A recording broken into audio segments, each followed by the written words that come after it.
Welcome back to the Hideout. We are the usual rejects as usual. My name is Neco, aka Prince Productions.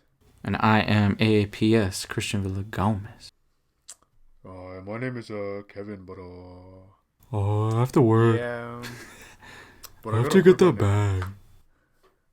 I actually got solitary confinement because I tried to sleep with a police guard. Yeah, that's She right. didn't like Kevin. Kevin ain't here. But it's all right though, because today we are talking Jonathan Majors, Daredevil, Superman Legacy, Hot Wheels, and much more. Christian, how you doing, my boy? I'm doing alright. That's great.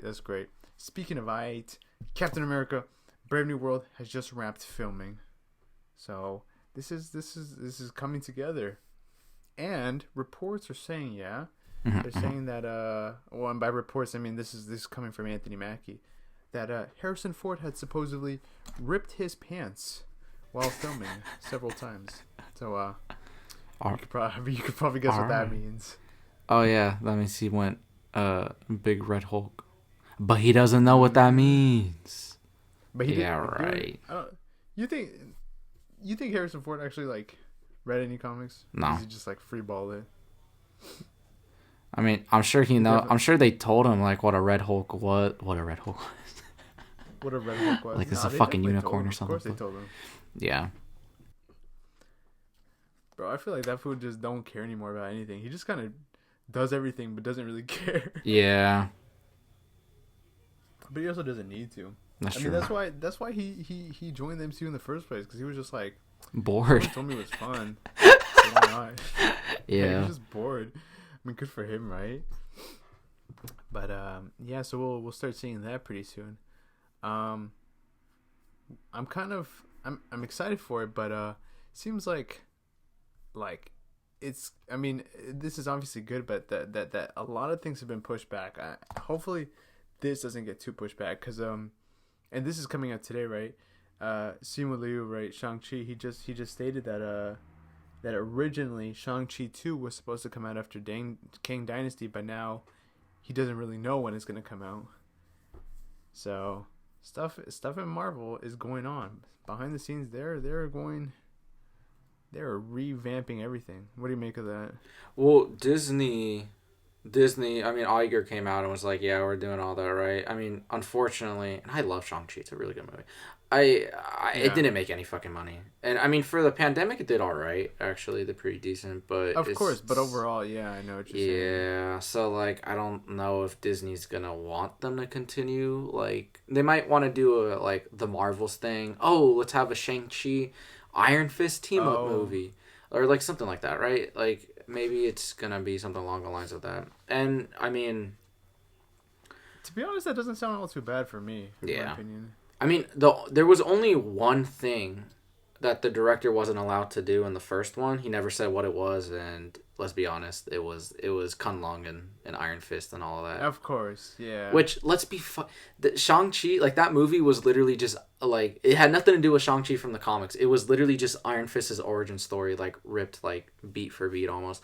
What is near? Where is it that they end up going? That it's straight up Kunlun, but they call it something else. The special dimension or whatever. Yeah. Well, I mean, that's what Kunlun is, right? And then the gates to Kunlun open up every 7 years. Right. It's the same thing. It's literally just Iron Fist, but oh my gosh.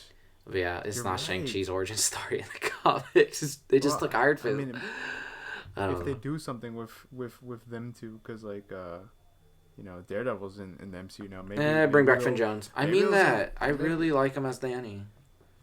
I agree with you. Season 2, he really became way better. And in Defenders and Defenders too, exactly. But he said he wants to come back. Yeah, because he wants that money. Keep it up. Yeah. Of course he wants that MCU money. Who doesn't want that MCU money? Dude, I hope they bring him back. I mean, there is obviously potential. Now we know it's possible, right? They brought back Charlie Cox, so it's but I just don't. I don't think they have a plan for him right now. They don't have a place for him, especially because they're trying to figure out their own movie shit. You know what I'm saying? Kang Dynasty.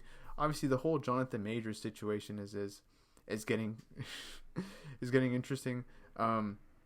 Right, his lawyers just reported that, and obviously we don't know anything, right? Because there's no evidence that we, the public, have seen, but that his alleged violent behavior on set is false, claiming he employs an immersive method acting style. It can be misconstructed as rudeness at time. Dog. Yeah, nah. There's been actual studies that method acting doesn't fucking do anything and it doesn't fucking work. It's just an excuse for actors to be dickheads. Dude, I mean, right, exactly. Bro, what the fuck you mean he can be constructed as rude? Like, what is this guy doing? Like, yeah. This is just like when Jared Leto was like, when he was playing Joker and he would just send condoms to Margot Robbie. Like, it's like, what is wrong with you? This isn't, It's not normal. And it shouldn't be portrayed that way. The worst part about method acting is that you have to be a particular type of person to actually do it for the art form, because like, if not, it can hurt you in the long term. I mean, it's sad to see, but obviously we know about like Heath Ledger and his experience with playing the Joker, which, I mean, rest in peace to him, but still, right? And every crazy sad fucking thing Daniel Day-Lewis has done, breaking his fucking ribs, and getting like pneummonia, not taking medicine, not bathing for like 6 months. That guy's fucking insane. But like, dude, these, man, there's, I don't know, man. At what point do you like wonder whether this is too much for just for what you're doing, right? No amount of money can save your life at that point, right? And that's like, you're a good actor. So, that's why you're hired. You don't need to do all this shit. Just take it seriously. Remember your lines. Do your blocking and think about the subtext. Just do your fucking job. You don't have to fucking like break your fucking ribs and shit. And also, don't be an asshole. I mean, don't be an asshole. Everyone be nice to each other. Don't be an asshole. That's, yeah. There's ways to do method acting and not be an asshole. Mm-hmm. There's got to be ways. I would like read reports about like Lady Gaga when she was doing House of Gucci. She would just practice her Italian accent, and she was just her, but like in Italian. And it's like, okay, there you go. And that makes sense because it takes a while to get your vocal cords back into that place, so you don't want to lose it, right? And when Franco was doing Tommy Wiseau for the Disaster Artist, he was directing and he was starring as Wiseau. While he was directing, he had to keep the accent, and because he couldn't, it would take forever for him to get back in position. So he's literally like giving lines like, "Okay, everybody, you gonna get on your marker and we're gonna do this now." It's just like insane. It's crazy. See, that's how you do method acting. Oh gosh. None of this condoms to random hotel room stuff. None of it. It's disgusting. Yeah, Jonathan Majors. Do you think? Man, he's definitely beat people on set, right? I mean, sad, but unfortunately, here's the thing. The charges haven't been dropped. DA's office still thinks, the DA and the judge still think that there's enough evidence to keep the case going, right? They would have already dropped it by now if there was definitive, like his lawyer said, definitive evidence, like proof that there was nothing. They would have already dropped it. It would have not even moved to trial. And even if it did move to trial, there wouldn't be multiple it wouldn't be ongoing. They would have gone through the trial. I don't even know if they did it in front of a jury or not. I mean, it could have just been in front of the judge, and then the judge determines whether the jury comes or whatever. I'm not really fully certain. But my point standing, the fact that the DA's office took it to a judge, that's already big enough. And so that usually alone kind of says that something needs to be decided. So, I mean, innocent until proven guilty, but from how these things usually play out in court, it wouldn't have really gotten this far if there truly was definitive proof of nothing. So that's all I'll say on the subject matter. And that's the girlfriend. Here's the thing: the ex-girlfriend just got arrested for assault, and everyone's saying that's a win for him. No, it's not, because if he still beat her, it doesn't matter what she did. If I go and rob a bank, but the bank teller is a pedophile, it doesn't fucking matter. I robbed the fucking bank. They're two separate fucking crimes. You still committed a crime. Exactly. Of course, yeah. It doesn't fucking matter. So It's I don't know. It's a shit show. It really is, and I mean, and like we said, it's brought up the whole thing of like method acting. I mean, Sebastian Stan, he recently just he claimed, like, and I quote, "I don't believe in creating chaos for the purpose of acting." To me, that just reads like a very narcissistic and kind of self-indulgent thing. It is, it's true. It's true. So, we'll see in the coming weeks what happens to Jonathan Majors. I mean, shit, if he does end up going to jail, well then, Marvel's gonna have to do a lot of reevaluating, right? Because they've essentially set this guy up as like the next big thing. You know, they've put this guy in a position where they want him for the next 5 to 10 years at least. So, we'll see what happens. But give me the role. I can be scared. You could be Kang, right? I am multiverse. And then I'll just scream for like 30 minutes. I could do that. I kill you. Do you have any idea the power I possess? You stupid bitch. See, I can do that for 30 minutes. Oh. They can record all my lines in one day in front of a green screen. I mean, isn't that what they already do? Come on, put me in some blue face makeup. I got this. Give me the scars. I like the scars. Put the scars on me. Yeah, they can CGI me. They can make me... Hey, you know what? They don't even have to make a new suit. They can give you Jonathan Majors' suit. You can fit in. Yeah, I can fit. They'll just CGI me and make me taller. Not that short. I'm only 5'5". It's average. No, I don't even think it's average. It's not even average. Average is like 5'9". You know? Yeah, I'm like... Man, it's fine, but it's Marvel. They can just CGI me. It's okay. I'm okay. I can do it. It's alright. Yeah, they can CGI you. They can put me on stilts. How dare you underestimate my power, you scoundrel. They could definitely put you on stilts, man. I twerk in all multiverse dimensions. And that'll be my superpower. I'll kill them with that big booty twerk. Big booty twerk. King big booty. Avengers King big booty twerk. That's it right there. Marvel. Bro, my ass so big that shit can blow up the multiverse. Yeah, you do got a fat ass. I don't know. Oh my gosh. Oh my god. Marvel, man, just hire this guy at this point. Yeah, seriously. You don't need. I got some really good ideas. Shit, but your stuntman might need to wear some prosthetics on his behind. Yeah. Just like Daredevil stuntman Chris Brewster. That Disney has not brought back any of the crew members from the original show, and he is not too happy about it because he thinks that they're making a mistake with Netflix Daredevil and not bringing back their crew. And I do agree. Yeah. It was a big mistake. You know what's the funniest thing about that whole report? Is I listened to the actual podcast it came from, like the whole hour and a half. Oh, really?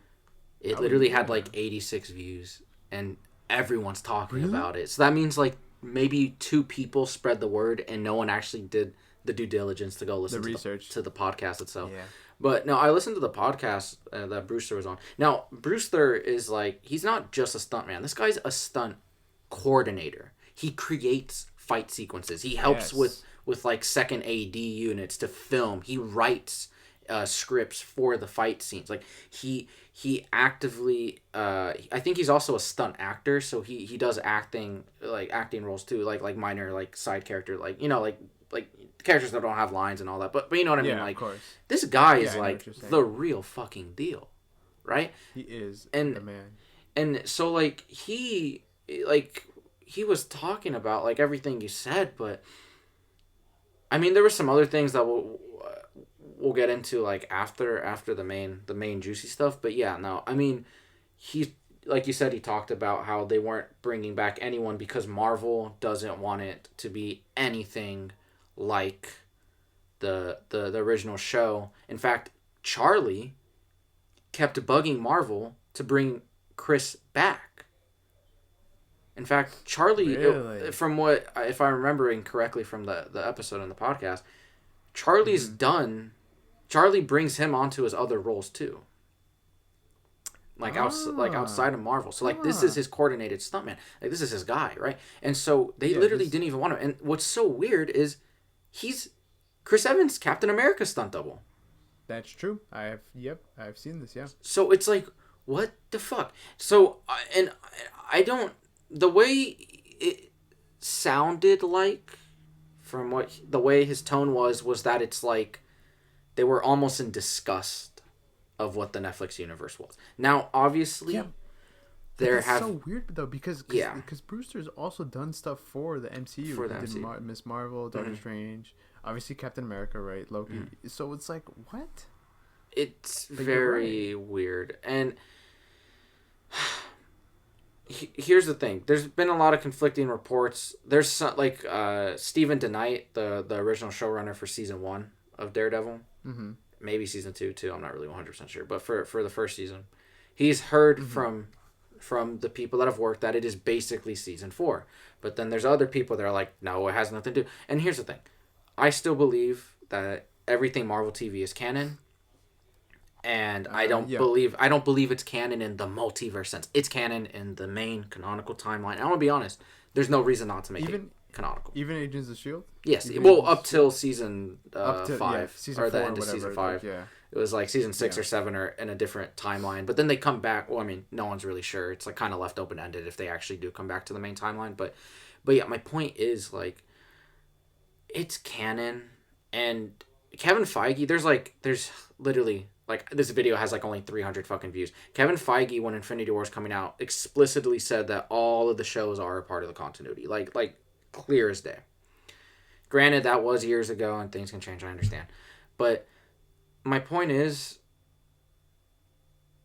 if they are in disgust of what happened with the Netflix shows and all that, I would be very disappointed. Because Daredevil is one of the greatest TV shows ever made, hands down. Yeah. And it's got a following, a heavy following behind it, who care heavily not just about the comics, but the show itself, the show is, which is a whole other level of like fandom. And to piss those people off would be a grave mistake. Right? Oh yeah, and I'm already concerned to watch the show. Of course, I think everybody is right now, especially with the state of Marvel. Who wouldn't be? You know, but. And with how Secret Wars is going, you know, they're showing that like the gritty MCU is not. It's not gritty. The finest, obviously. It's not gritty. We'll get to Secret Wars once it's done. I was gonna talk about it like week by week, but I think it's better once we finish because there are some points to be made. But you're right. I mean, who knows, man? The MCU it's in an interesting position. And there are so many like creative what's the word I'm looking for? There's so many like creative sides to this because it's like, well, obviously, you know, Feige says one thing and we take his word for it because we trust him. But goddamn, there's so many producers who have so many contradicting opinions, right? That's the worst part. You know, come on, like give the man who cares about the fans like the respect he deserves, right? You know, and you see this with Transformers: Rise of the Beast, like. The director obviously knows that the new Transformers is not set in, right, the Bayverse. It's set in its own universe. But these producers are fucking stuck on the idea of like, oh, it could be in the Bayverse. And they don't even know. They can't even make. And they don't even know, of course. Mind. Right. It's ridiculous. Exactly. It's annoying. But there are some good news to come out of this type of inside of the industry where like producers just do their own things. And like for example, right, Donald Glover. His Prowler cameo in Spider-Verse has officially been confirmed to be from the MCU, as in the MCU Prowler, which I am incredibly happy about because it's a really nice suit, to be honest. That's a nice suit. And it's kind of sad that they haven't done anything with the character yet, but at least we know that the Prowler exists, right? Wish he had a mask, but he's there. He's alive. There is one more thing, though, from the podcast. Oh, yeah? What's that? Did you hear what he said about Echo? What did he say about Echo? Okay, first, this is my kind of, like, relationship I've had with the show so far. I liked her as a character in Hawkeye. I haven't really read anything from, like, when she was created by Bendis. Was it Bendis? Pretty sure it was Bendis that made her. So I haven't really read much from it. I know she comes like right after the Guardian Devil storyline, like her storyline starts, which Guardian Devil, incredible. But anyway, so I liked her in Hawkeye, but I didn't get, okay, she's enough character to handle an entire show, right? Like, as the main character. Yeah. And so I was like, okay, cool. Charlie's going to be back. Vincent's going to be back. Maybe we'll get something about Ritter or Coulter or Bernthal or Jones or anybody, right? From the Netflix side of things. But besides that, I just wasn't looking for it. But then, man, Better Call Saul writers, they were bringing back the original Daredevil writers. They were bringing back Punisher writers. And I'm like, holy shit, what the fuck? And so then my excitement just shot through the fucking roof. I'm like, this is going to be like the greatest fucking show ever. What the fuck? All right. I mean, you don't get better than... Well, on top of that, it's a Daredevil show, and they're actually bringing back the Daredevil writers, which they didn't... They didn't even do this for She-Hulk, right? They didn't do it for She-Hulk, and they barely... They did it very last second. At least I'm pretty sure they did. That they did bring, like, 1 or 2 writers from Daredevil into Born Again to do, like, 1 or 2 episodes. But, like, they're not, like, a part of the main core of people. Instead, they got fucking... The whole Daredevil show is very hit or miss right now because they have CW writers, but then they have actual lawyers that are screenwriters too running. So it's like, holy shit. And then you got a little bit of everything. Yeah, you got a little bit of everything. And I keep thinking, I'm calling it now. I think the show's not... I think it's going to be very hit or miss. I think the first episode is where they're going to put all their attention on. And it's just going to be like... Kind of like Clone Wars, 3-episode story arcs, 2-episode story arcs, a bottle episode, and it's not going to be super serial. I shouldn't be. It's 18 episodes, for the love of God. Do not make it fully serialized. But I think it's going to be an extremely mixed bag show where it's like there's some really good, there's some really bad, and then most of it's probably just going to be fine. And it shouldn't be that way. It should just be great. You know, especially with 18 episodes. You don't have to do, like, any serialization. It could be an actual TV show where it's, here's a problem for this episode, we finish the problem, and they don't even have to really do a bigger arching story. It could literally just be a genuine TV show with Daredevil. And it would just be fucking incredible, right? They can do story arcs, sure, like 3-episode story arcs, but for the most part, they could just do an actual Daredevil, old-school TV show with modern-day effects, and profound writing and all these great things that make Daredevil and put it in this medium. Put it in this world. Yeah. But yeah, anyways, with Echo, he said on the podcast, Marvel, it almost got Batgirled. And the only reason they're not getting rid of the show right now. And see, here's the thing. I heard rumors about this 8 months ago, and I thought I completely dismissed them as bullshit.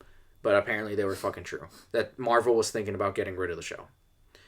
No, man. So, and and that's why it keeps getting pushed back. They've been done filming for a while, and you can't keep doing this whole COVID excuse. Like, I love how movies keep fucking trying to use that as an excuse for COVID's over. Stop fucking, like, it's not, you know, like, it's not affecting productions the way it did, you know?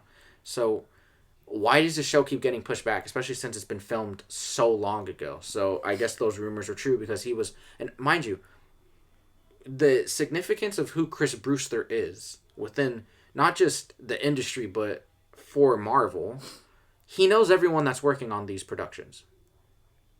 Yeah. He's friends with them. They hit him up. They call him. They're telling him what's happening.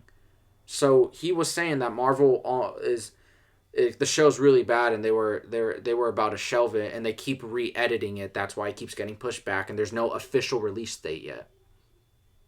Right now, like, they kept pushing it back, and then Marvel just got rid of the release date. There is no release date for the show. So, shit, man. He is said, the show ever gonna come out then? Yeah, and he said the only reason the show is gonna actually air is because the writer's strike right now, and how, like, there might not be a lot of content for the next few years. Marvel content. Yeah. And this writer's strike is going on way long. Okay, the last writer's strike in 2008 was 3 weeks, and that fucked everything up for what, two years? This one has been way more than 3 weeks. I mean, way fucking more. Yeah. We're fucked. Yeah. And now the actors are getting close. Yep, they're getting ready for strike. They've figured out what they had to do with the directors, but Hollywood as a whole we're literally watching its downfall right now. Every fucking movie that has come out this year has bombed. Like, every big budget movie has fucking bombed, which I'm sure we'll talk about indie later. but like Indie bombed, Little Mermaid's bombing. We will talk about it. Fast and Furious Little might Mermaid be actually moving. hasn't done too bad for what it was expected to do. Yeah, but it's still not making money. That's the problem. It might make like a $20-30 million profit, but it's not going to make like any money for them. And Fast X is like I think it's also like barely going to make it. What else is bombing? Ant-Man didn't do too good. I'm pretty sure that probably lost money, to be honest. No, it lost a lot of money. Yeah, it lost money because it only made like 400 million, and I'm pretty sure the movie with marketing was 400, so they probably made a $50 million like what's it called, a profit. Like it just, and see, here's the thing. I think this is the year. Yeah. There's a lot of reasons for why the movies are bombing. 45-day window, they need to get rid of that. They need to get rid of that because everyone is just going. The whole streaming. Yeah, because I'll just wait.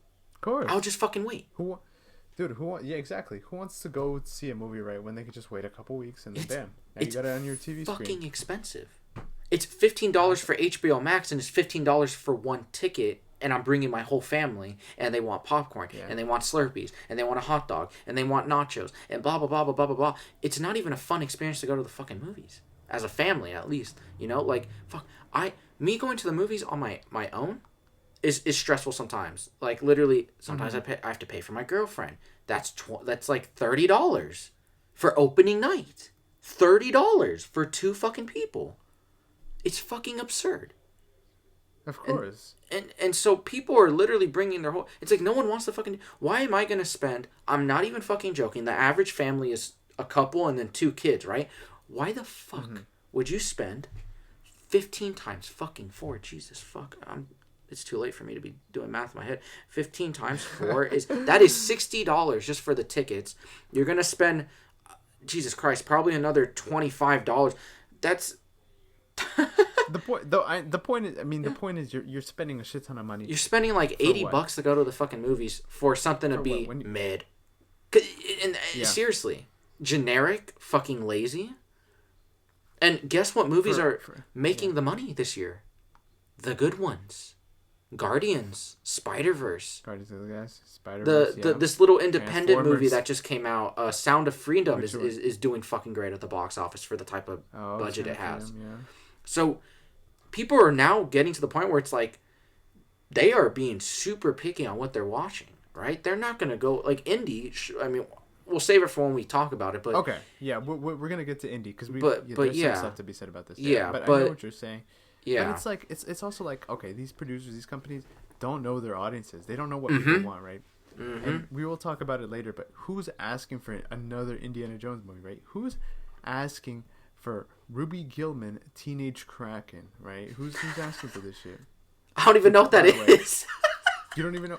I don't even know what that is. What is that? It's DreamWorks' new film, which has had the worst opening for a DreamWorks film, grossing only $5.2 Oh my god! Wait! Yeah. Yes, I heard about that. I didn't even know what the movie was called. I just remember DreamWorks dropped the movie that they didn't market. Yep. It was marketed in like the last 2 weeks. It has a budget of $70 million, which already isn't. And it's grossed, like I said, opening weekend, 5.2 domestically, which I don't think it's gonna go much higher than that. And it's like it goes back to the whole thing of like, well, these companies, right? They don't know what their audiences want. They're out of the loop, right? You know what I'm saying? Like okay, Little Mermaid, right? Who needs another live action Disney film? No right? one. Now, I have heard the reports like the movie's good. I haven't seen it myself. I'll watch it one of these days and like. But even if it is good, it doesn't fucking matter because we have the original that's not that fucking old and it's on Disney Plus and it's not like the new generation hasn't watched it. Yeah. It's pointless. I hate these fucking Disney remakes. They literally just. There's like The Jungle Book was the only one that I think actually added anything. In fact, I actually think it's better than the original. In fact, I feel like some people actually do think that, so maybe it's not that controversial of an opinion. But I don't know. But Jungle Book. You mean the Favreau one? Yes, the one. It's got like a different name though, right? It's like called like. No, that's the Andy Serkis one. That's Mowgli. I'm thinking of a different one. It's a darker version. It's I can't lie. I like to Mowgli. the source material. But it's like, okay, right, Fast X. Seriously? 10 films deep? Right? And people, okay, and it's like, okay, it goes back to what you said, right? There's a difference between when like a filmmaker cares about a film versus when they don't. Look at Creed 3, right? That film, tell me that film had a fucking crazy high budget with this amazing CGI, because it didn't. It's a boxing film. It's like $40 million. And you can't make the excuse that it's already an existing IP, because while it is, right, it is connected to the Rocky franchise. Rocky's not in the film, and look at how well the film did, right? Because people like these characters. They want to see these characters succeed, right? Right? Who wants to see Shazam: Fury of Gods, Ant-Man: Quantumania, Dungeons, Honor Among Thieves? These are all just these glorified like green screen projects with A-list actors and whatnot, right? And it's sad, man.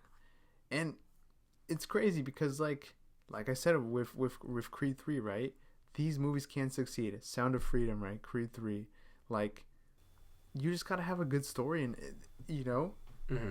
if you could, because you could tell when like I said, you could tell when a director, when a cast and crew care about the project. Spider-Verse, right? Spider-Verse is, it's its own thing, right? These people spent years on this shit. But that's that's studios. And speaking of studios, right? Obviously Studio Ghibli, right? Studio Ghibli. Like, everybody knows Studio Ghibli. They're trying something different. We just had a whole conversation about how like marketing is important and whatnot. But Hayao Miyazaki's next final film, How Do You Live, is they're trying this thing where they're not gonna market the film, and they're just gonna release it. And so that and the whole strategy behind this is that like people get spoiled when they watch trailers, so they don't want to spoil people. They just want you to go see this movie. What do you think of that? I think that's really stupid. I mean, like, I understand. I mean, Marvel had the same type of what was it called? They had the same type of credibility where it's like no one knows what the fuck kind of character Guardians of the Galaxy, no one fucking knows anything. Captain Marvel, but these movies were making money because of the Marvel brand, right? And now you're seeing this Ant-Man movie is the lowest grossing one. Yeah. Out of the three of them, because that name isn't carrying it anymore. And now with Ghibli, I understand where they're coming from, because they have a very strong brand, they have a very strong name. Of course. But they should still market a fucking movie. Because like, and it's because this is out of Miyazaki's like hands too. He's worried about how the film will do. And Toshio Suzuki, I guess, is one of the workers at Ghibli. He stated, "In my opinion, in this age of information, the lack of information can be entertainment. I don't know if this will work. I will believe it. That's why I'm doing it." We'll see when the film comes out. I don't think that this is a good strategy, because then it's like, well, who's talking about this film, right? Well, obviously we're talking about it now, but the mainstream public doesn't know that Miyazaki's working on his last film. Like, wouldn't you want this to be the film that you do market the most? I mean, this guy created Studio Ghibli, and now he's working on his final movie, right? So wouldn't you? It's Hollywood, man. They're so out of the loop. But I mean, it's not all that bad, I guess. We do still have a lot of phenomenal filmmakers, right? Who, up and coming or not, are still continuing to make these fantastic projects. I mean, we've got Barbenheimer coming up, which is going to be a big deal for film and mainstream audiences as well, right? And it's good, but yeah, people got to get original with their stories. J.J. Abrams, he's making a grounded and gritty, emotional. He said emotional movie. Too. Emotional. Oh, I forgot emotional. It's just riveting. Oh my god. What does that mean? An emotional, gritty, grounded Hot Wheel movie that will do Mantel justice. It's what Is it he is the master at marketing. That's all I'll say. He's a master at marketing. Now, the master? We just discussed, and we're going to continue to discuss as we get farther down the line of this episode, I assume. Yeah. That no, all these movies are fucking bombing because the general audience is smarter than Hollywood thinks. Now, yeah, we see this now. They need to stop greenlighting shit. In fact, I would, if I was the CEO of Hollywood, yeah, because there's one person running everything. I would literally just cancel everything. I would fucking, like, if I was these studio heads, I would literally stop production on pretty much everything that's coming out and reevaluate every single fucking project. Every single fucking project. Yeah, I do agree. Like, there's nothing even to fucking say about that. It's fucking stupid. The lack of originality is insane, man. Actually insane. And, I mean, think about it. Hollywood has been stealing and regurgitating ideas since its birth. And that was 100 years ago. When are they going to learn, though? Because we've seen that an original story can do good, right? Look at A24.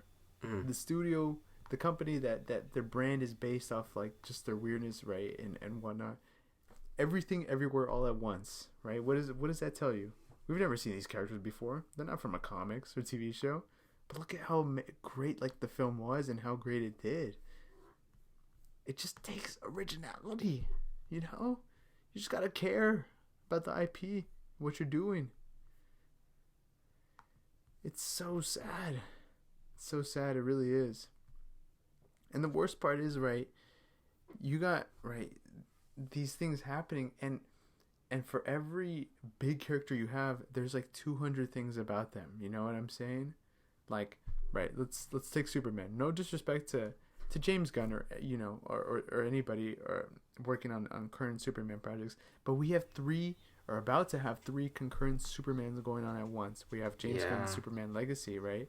We've got the CW, I guess, Tyler Hoechlin Superman and Lois, and now we have this new animated Superman movie, and you know, obviously no disrespect to them, because with the new Adventures of Superman show, it's season 1 has gotten a score of 100% on Rotten Tomatoes, but the fact still remains that it's like, damn, they're really milking these properties. They really are. And that goes for everything. Who is asking for a Hot Wheels movie, right?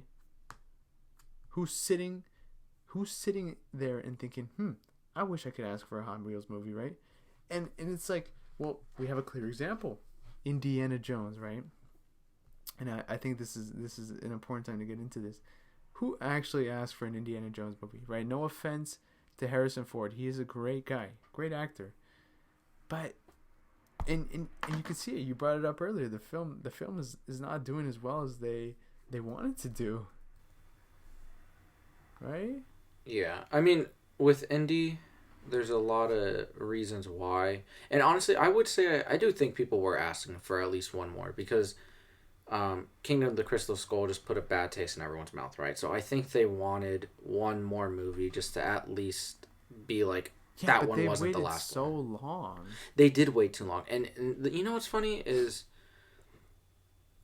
we were in high school.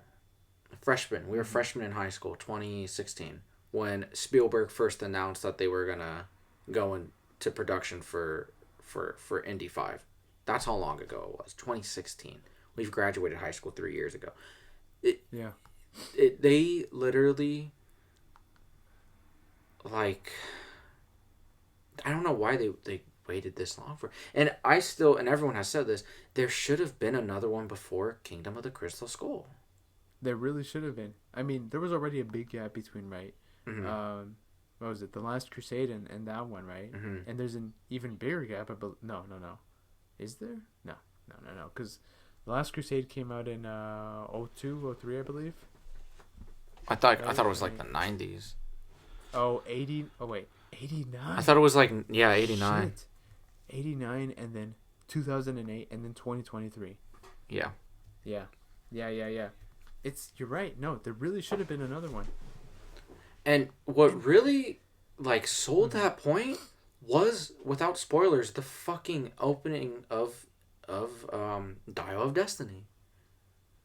I'm sitting here being like, this should have been an entire movie before Crystal Skull. Yeah. Now and it sucks because Indiana Jones as a property, I think, has got wasted potential. Right? They could have done far more with this property than they actually have done. Right? We know Indiana Jones is a big legacy character. He is prolific in the film industry and everything. Right? But when was the last time people have actually talked about him? Right? Because they just, for whatever reason, they just hid the character for no fucking reason. I mean, they literally stopped making comics for him. They stopped making books for him. They like there's so many things you could do. I heard it was Mr. Sunday Movies. I was listening to their like spoiler review of it. Podcast? And they were like, there should be like an animated Clone Wars style show for Indy. And I was like, holy shit. Yes. Yeah. And you can bring Harrison back to fucking voice it. I'm sure they'll have the budget. And I'm sure he'll do it. And like, I know some people might think he wouldn't, but I think this is like his favorite character he's ever played. I think he would. And now, why the fuck aren't there more books? The last Indiana Jones book was, I think, from 2008. So it's like, and get this. You know how there's literal hundreds of Star Wars books, whether it's Legends or expanded lore, Legends, whatever. Yeah. Or Legends, and the new canon. It doesn't matter. There's literally like a few hundred books, I think. Mm-hmm. Take a guess how many books there are for Indy. 2. Actually, a little bit more than that. 17. But like that's an 17? astronomical that's difference. It's not much. Yeah, it's not much. It's not much. And what's really frustrating is like it seemed like Harrison was down to just, I mean, obviously he's 80 years old and he just did this one. He was down to keep making these movies over and over. We could have been on like our 8th or 9th Indiana Jones movie, and I don't think anyone would have been. He's been acting and he's still acting. Of course. Right? You're right. If they had been 8, 9 down, these films would have been the moneymakers, right? Mm-hmm. These could have been like, big IPs that people wanted to do. I mean, why how come we've had like 3 different Batmans in the last 15, 20 years? Mm-hmm. Right? And they're still continuing to make money. They're milking these properties, but you're right, with something like Indy, they've kind of just shoved them in the corner. And you see the same effect of so many other properties. Look at Blade Runner, right? Mm-hmm. Yeah. I mean, granted, Blade Runner is not the most public. What's the word? People don't really know much about it. People just kind of 2049 bombs pretty hard. No one watched the Lotus show. It sucks though, because these are such great 2049 in my opinion is probably one of my favorite films of all time. It's such an amazing film, and they're not utilizing that. Mm-hmm. I mean, now they are. They got the TV shows. They're doing more video games. They're releasing more comics. So I'm glad that they are, and I wish they would kind of do that with little by little, but they still don't want to do a big film. And you know what? Maybe it's fair enough. Maybe that is for the best. I mean, look at Star Wars, right? With the last trilogy. I mean, the last trilogy, it really didn't do well. But once they started getting into shows, then now Star Wars is obviously back in the media as this big thing. And it's sad though, because Dennis, right? Dude, I don't know how to pronounce his name. It's Villeneuve.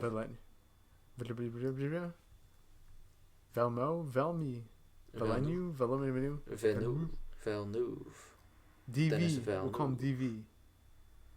When he was doing this press for Dune, he was talking about how he loves the Blade Runner franchise, and he wishes he could make another movie, but they don't want to give it to him because they don't believe that there's money there.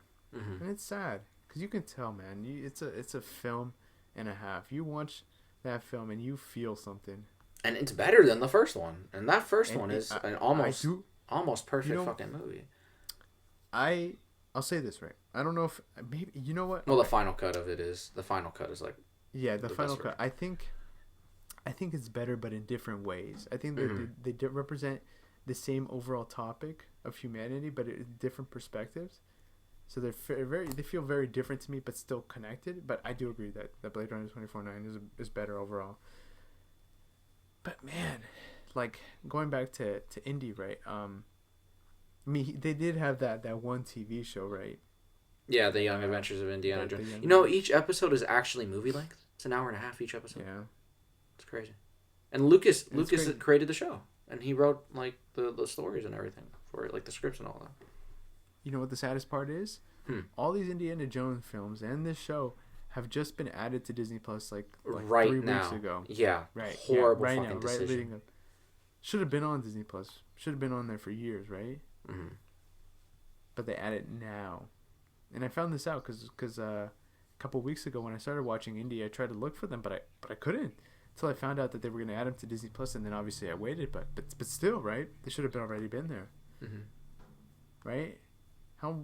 Okay, but let's get into Indiana Jones 5. Indiana Jones and the Dial of Destiny. What did you think of the film? I actually really, really, really liked it. There are some...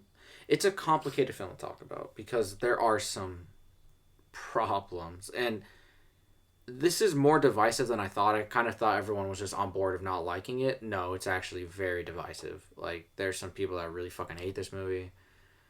There's no one that's really loving it, but there's people like me that really like it. I'm gonna own it. I feel like it was really, really good. The only thing is I don't know how it's gonna stand up on rewatches. So yeah, I mean, once I own it, you know, you'll see. I'll see how many times I go back through it. Which it'll probably just, I mean, because like Temple of Doom, Last Crusade, Raiders, especially Raiders and Last Crusade, those movies are so rewatchable. You can like, I literally I always want to rewatch them. Like I always want to rewatch them. Like and you know, I don't know how this one's gonna hold up with the rewatches. And same thing with Crystal Skull. It's never really a movie I'm like dying to watch. I only ever watch it when I'm doing all of the movies, like once a year or something like that. But it's usually, and what's good about the Indiana Jones movies is they are self-contained stories. So it's like you can kind of just you can invite your friends over and be like, I really feel like watching Last Crusade.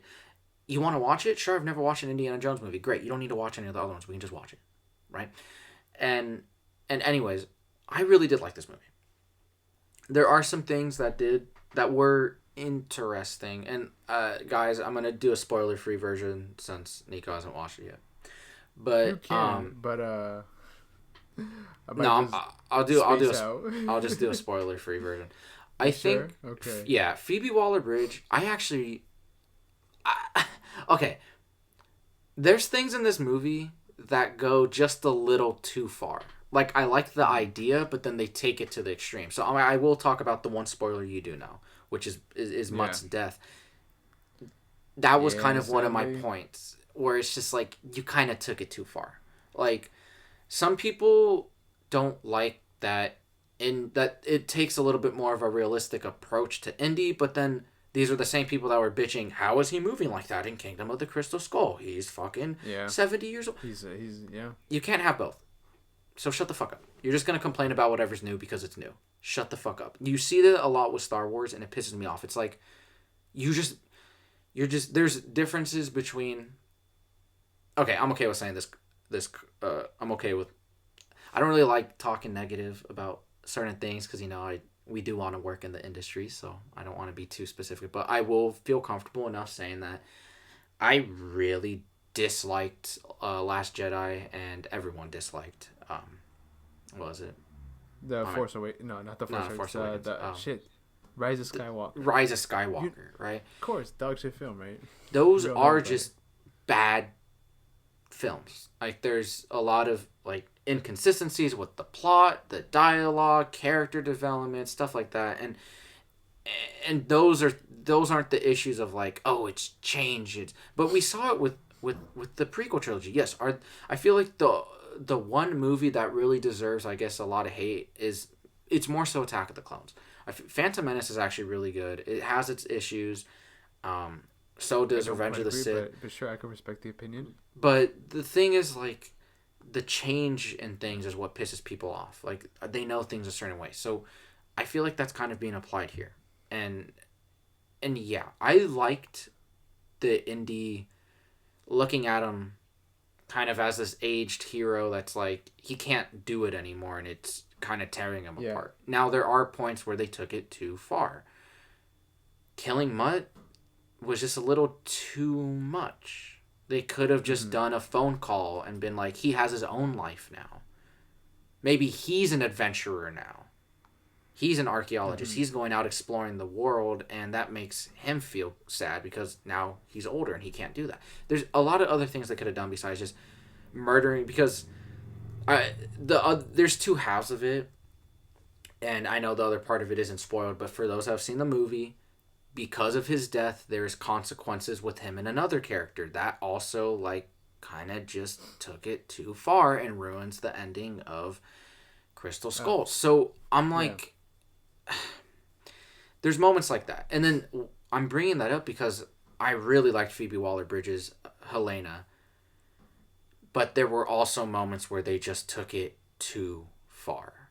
There are moments where she actively causes chaos, destruction, death, all these things, and puts Indy in bad situations, in danger. And I just, at first I was like, oh, I don't like her character, like, right away, because and Sean Chandler, if you watch him, he actually gave a perfect explanation, because I was like, oh my god, and I didn't know how to describe it, but he put it perfectly. Indy, at the beginning of this movie, is a very sad, broken man, and his goddaughter comes back in his life, and it sparks joy out of him, and she takes advantage of him and allows him to die. I mean, obviously he doesn't die, but, or like anything like that, but my point is, like in the scene that I'm talking about, he doesn't die because it's like the first 20 minutes, but my point is, she put him in a situation where she was okay with letting him die. Does that make sense? Yeah. So I'm like, that's fucking evil. Like, and the whole thing that they're trying to do with her character is that, like, she's supposed to represent a young Indiana Jones who's kind of morally gray. But even though Indy was a little ambiguous with his morals, you still knew he was a good person, right? Of course. You still knew that he would save a fucking army of kids from slavery. Holy shit. Yes. He fucking, like, he knows when to... He knows when the line is there, and right. Exactly. So, yeah, maybe he can come off as an asshole and all that, and he's really horny for archaeology, and it can skew his judgment on things. But for the most part, he is still a good human. He is a good human being. Now, I do actually like her character, though, because she was actually very charismatic. She was very fun to follow. But yeah, in those moments, it is kind of like, I don't know what the fuck you were thinking on a script standpoint. But there is a line that just makes sense. Where she talks to Indy, and this isn't really much of a spoiler, so I'll say this. But she says, like, I needed a father figure when my dad died. Obviously, who would have taken that position if only there was someone that's supposed to do that?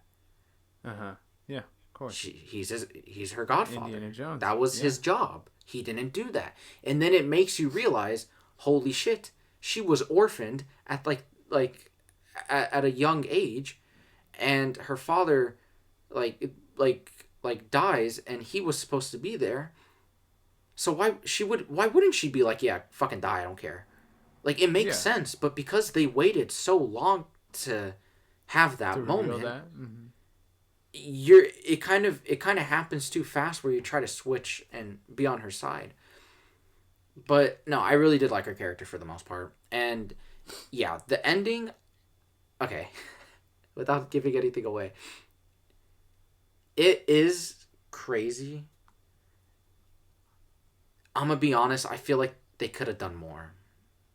They I could feel have like done I more. feel like it should have. I like even though they kind of go for a really Oh my gosh. insane ending, I don't think they did anything with it. I feel like even though they did something crazy, they still played it safe. And I guess that was my big thing with this movie is this movie was just so safe. There was no risk, there was no anything, and it's just like the common blockbuster problem. Now, let me talk about the first 20 minutes. In fact, I'm going to be spending the next probably rest of the podcast on indie because like there's so much to talk about. But the first 20 minutes, I'm so divided on.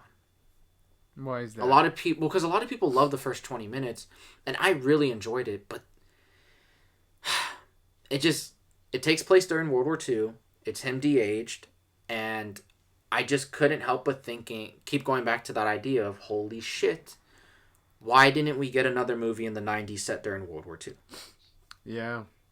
Why didn't, and it's just making me go, fuck, we missed an entire movie where Indy was set in a World War II time period.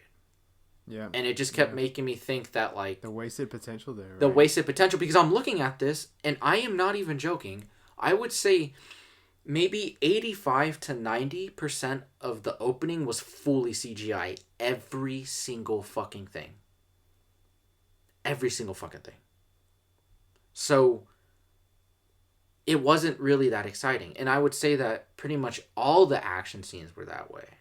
Except for one. There was one really, really good action scene. But I was actually really disappointed with the action. I would say it is kind of a bit of an underwhelming movie. Just at least because of the action. Because Indiana Jones is an action-centric franchise. You take away that element, you're missing a big part of what makes it special. And on top of that, it's what type of action it is. It's practical, right? And that's what the problem with Crystal Skull was everything in that movie was CG. Everything in that movie was CG. Now, I just wish they did more insane stuff. Now, the third act it happened so fast. And when it starts, it's really exciting. And I was on board for it right away. And I already kind of knew, even before going in, this is probably what they were going to do. And the movie pretty much tells you, this is what's going to happen. This is what's going to happen. And it happens. And it's awesome. And then they do literally nothing with it. Now, there's a controversy that if you've seen the movie, right at the end, Indy's trying to make a decision. And something happens. Mm-hmm. This is probably the most divisive I've heard moment from the movie is some people think Indy should have made that decision. It would have been super satisfying. Other people think what we ended up getting was great. Whatever the fucking whatever decision he made. Blah blah blah.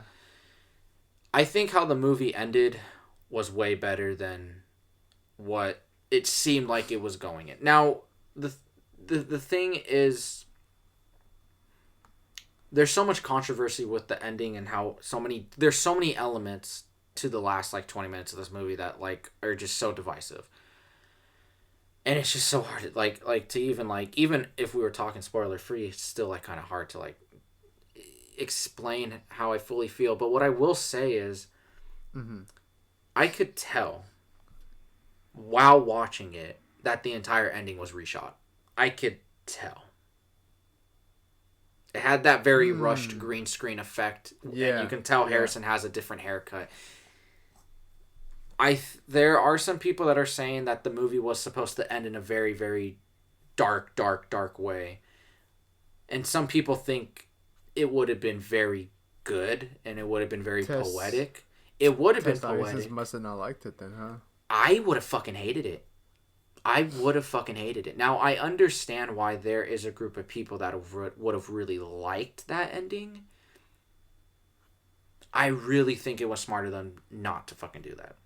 I would have fucking been livid. It would have ruined the whole fucking movie for me. I really adored how the movie finished. The final scene. It got me teary-eyed. It felt really genuine. It was the only... Unfortunately, it was kind of the only genuine moment in the movie to me. and I'm saying this as someone that actually really, really, really liked it. Like I've been thinking about it for the past 2 days. I've liked it the more I've thought about it, and I already walked out of the movie liking it. But I've liked it the more I've thought about it. And I'm okay with its problems. Okay. And there are Now, some problems. Without saying too much, right? You think it'll lead to another film? No, this is definitely it. I mean, Harrison's done. It? They've closed it out. Now, how do I feel about it being the last one? Yeah. I don't know. You're a little torn on it? I am torn. I feel like it just pains me that we never did get another movie set within that World War II time period. I feel like there's so much unexplored stories with Indy as a character that it's just kind of like, I don't know. I mean, like, yeah, I get what you're saying. It goes back to the whole wasted IP thing, right? Mm-hmm. They have this character, and had they done things with him 20, 30 years ago, he could have still been big now, right? But yeah. I mean, they could have done, like, within the past, I don't even want to know how many years ago it was, so I'm not going to think about it, but however long ago 2016 was, they could have done a whole trilogy of storytelling with this character, like another set of movies, and Harrison would have fucking done it, right? Now, I think the movie as a whole does enough. I don't know how, like I said, I don't know how I would feel on multiple rewatches, but I do like it, and I guess I am satisfied enough for it to be like, okay, I guess this is over. Cool. But I just feel like, and honestly, I feel like most of it isn't because of this movie. I feel like most of it is just, like you said, the lack of the IP usage. I feel like that's kind of why I have like a little bit of like, oh, I guess this is it. Because it's just, I feel like that character was never fully fleshed. I never feel like they fully done everything they could have done with the character. Yeah. I guess that's what I'm saying. And this movie is very underwhelming because there's just, the action scenes are just CGI except for like one, and I just feel like they waited so long that it's like Harrison is old and there's not much he could really do physically. Of course. And it's just like they wasted this character and they sat on it for years when they shouldn't have. He is a legacy character. Like, this character is iconic. So I guess that's where my frustration is. It's not the movie's fault per se. It's everything else before that. If that makes sense. But yeah, overall, I actually really liked it. I'd actually give it like a solid 8 out of 10. I think there are some giant problems with all the issues you had for it. Yeah, because it's just it to me. I feel like it did what it needed to do. And yeah, I feel like there's a lot of things that should have been polished. And all I'll say is that there's 5 people that wrote the script. That's all I need to say. 4 or 5 people wrote the script. So yeah, it's the ideas are kind of all over the place, and it does feel very studio mandated. But it's like, it did enough for me to be like, yeah, I had a good time with it, and I do like it, and it does have some problems, but I feel like over time, actually, I'm going to say it right now, I think over time, people will learn to appreciate this movie, and I feel like this movie will grow a fan base. Kingdom of the Crystal Skull, people are saying, like, it's a little bit better than it. No, it is, like, better by a fucking mile. I think it does have a lot of the same problems as Kingdom of the Crystal Skull, but I don't know. And the last thing I will say about the movie, before we wrap it up, is this ending and the ending to Kingdom of the Crystal Skull, it's like, it's weird because it's like the series has always had like a fantasy element, and I don't understand why people don't appreciate. They didn't like the aliens. It's weird because it's like I love the idea of them doing aliens, but even me, for whatever reason, it's just how they played it out. It's a little too far. It it's like the way they presented it was too much. I don't know if that makes any sense. It's just like, No, I don't know if I it's get because exactly it's what you all mean. the CG. Obviously there is this fantastical element Yeah. to Indiana Jones, but you get to a point where it just feels like, well, he's not even really human at this point. He's not really. It's not really a plausible thing. It's just, you know. It's just this out there concept. Yeah, and I Sean Chandler said he made a really good point. He was like, the reason people are for the original trilogy's crazier endings, and they're kind of against the, what's it called, this ending and Kingdom of the Crystal Skulls ending, is because the first three are based in religion, right? Christianity, the Indian Indian religions and all that. So there's a basis of, like, the first three movies dealt with religion and religious ideologies, whereas these two endings deal with sci-fi.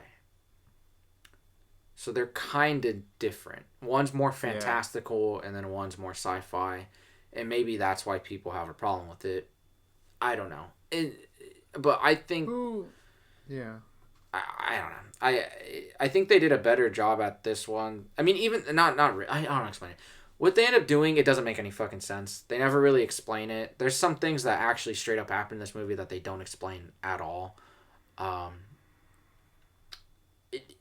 you know, I don't know. It's just like, it's not a perfect movie, but I think it was a good movie. And that is my thoughts on that is your rating on Indiana Jones. Wow. Well, bad news for us. There's actually police outside our door. But before we go, what do you rate this? Let's hear your Indiana Jones rating, your movie scale.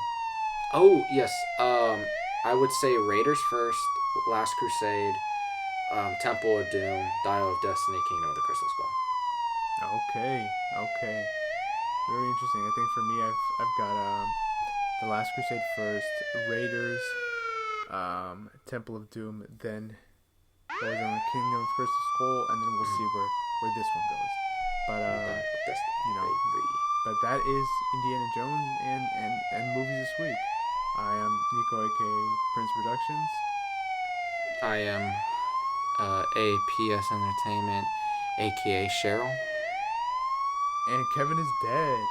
And we'll see you guys next week. We're gonna have to actually go revive his body and take him out of a Russian supermax prison, and he will be back next week. We'll see you guys in Russia. Bye. See ya.